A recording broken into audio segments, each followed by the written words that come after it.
Hi, welcome to Ms. Richardson's U.S. History 5-Minute Lectures. This information will be U.S. Notes 2.18, Communicating with the People, Roosevelt Communicating with People. It includes information aligned with the fourth section or the final section on your Unit 2 study guide. Remember, you have control of the lecture, so pause, write down any questions you have, and rewatch if you need to. And make sure you're using your study guide both to take notes and to study. Let's go ahead and get started.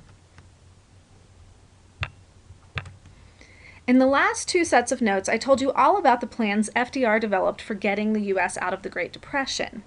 I told you that he'd passed massive amounts of legislation, all aimed at helping the people. But in the 1930s, in the midst of the Great Depression, how did he go about letting the people know that he was trying to help them? So how did they know what he was doing?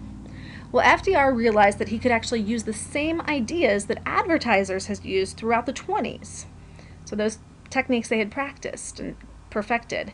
He used mass media to reach his audience, and his audience was the American people.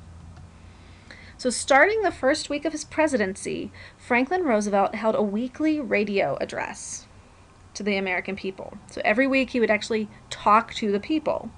He talked to the people, he let them know his plans for change, he told them of the laws he hoped to pass, and he used the radio to gain support for his ideas.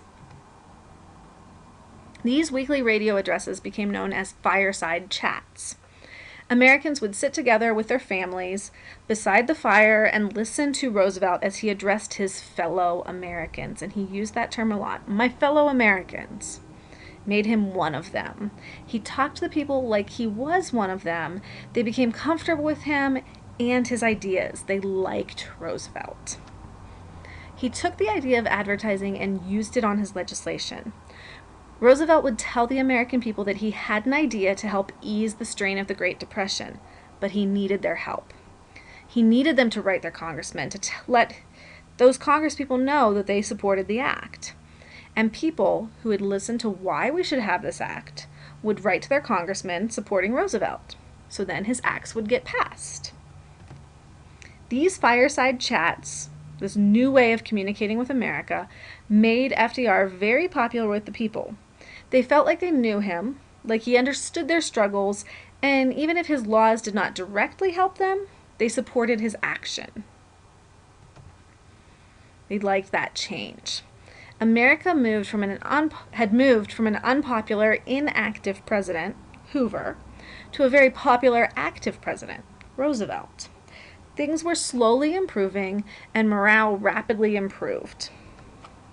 So this is actually the end of U.S. Notes 2.18. Hopefully you learned something. If you have questions, bring those to class.